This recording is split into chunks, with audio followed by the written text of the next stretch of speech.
E a gente também vai resolver questão 1, prova 8, 2, 4. Questão tem-se qual das opções a seguir representa a equação química balanceada para a reação de formação do óxido de ferro 2, sólido, das condições padrão. Tá, vamos analisar aqui questão por questão, alternativa por alternativa. A gente tem o seguinte, a gente tem essa primeira aqui, um negócio interessante para a gente ver aqui é uma questão relacionada à oxidação, né? Porque se olhar, a maioria dos processos aqui são processos que ocorrem oxidação. Então é legal a gente observar isso. A gente tem que uma substância sólida, uma substância simples, perdão, o NOx é zero. Aqui, o NOx do ferro vai ser mais 3 do oxigênio menos 2, certo?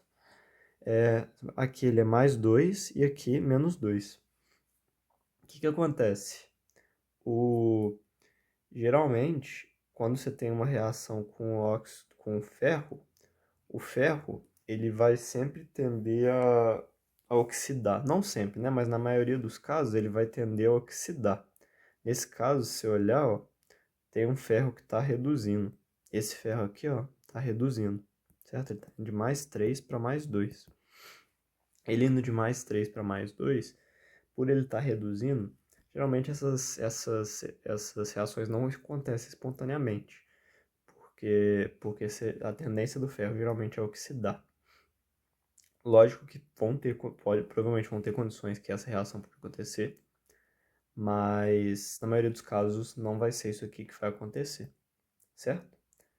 Então, a gente poderia eliminar essa primeira aqui por falar dessa questão de tratar do ferro oxidando o ferro reduzindo em condições padrões aqui, sem ter nenhum estímulo adicional, porque ele quer em condições padrão, em condição padrão, né? Então, nesse caso aqui, a alternativa A não estaria correta. Na alternativa B, a gente tem o ferro e o oxigênio gerando FO. Isso aqui é o gabarito da questão. Por quê? Porque a gente tem... O que é a definição para achar a reação de formação? A gente pega os estados alotrópicos e os estados alotrópicos mais simples, que nesse caso seria o ferro sólido, e o oxigênio gasoso, que são mais simples, né? Por exemplo, o oxigênio, a gente teria o O3 também, o ozônio, né? Mas nesse caso, o mais simples é o ozônio, é o oxigênio, perdão, o gás oxigênio. Então a reação ocorre com ele mesmo. E se reparar aqui, ó, tá ocorrendo uma oxidação natural, ó. O oxigênio tá oxidando o ferro tá indo de 0 para mais 2. Então, nesse caso aqui, estaria tranquilo. E a gente pega aqui, geralmente a gente tem que lembrar de selecionar substâncias no estado holotrópico mais comum e no estado físico mais comum também, né? Que seria, nesse caso, estaria tudo certinho aqui, ó. Certo? Tudo certo. Então, isso aqui seria o gabarito. Letra C. Vamos partir para a letra C, ó. Se você tá aqui, ó, o que acontece? É aquilo que eu falei. Naturalmente naturalmente o ferro tende a oxidar, certo?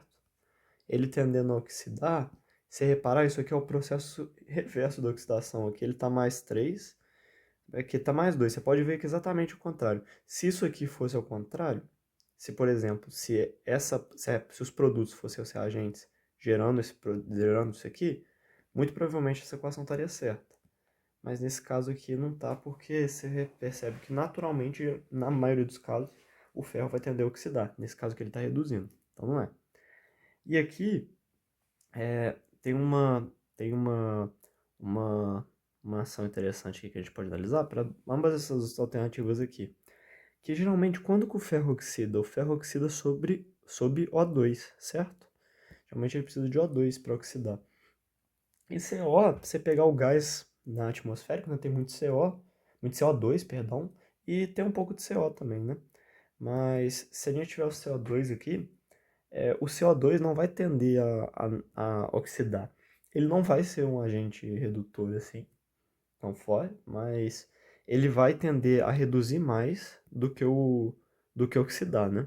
Então aqui ele não vai tender a oxidar, porque aqui realmente o ferro está oxidando, ele está indo do zero para mais 2, da mesma forma que aqui ele está indo do zero para mais 2. Mas o problema está no CO e no CO2 aqui, que eles não são bons agentes oxidantes. Eles não são bons agentes oxidantes, a gente pode considerar que o gabarito dessa questão aqui seria aquela letra mesmo, letra B.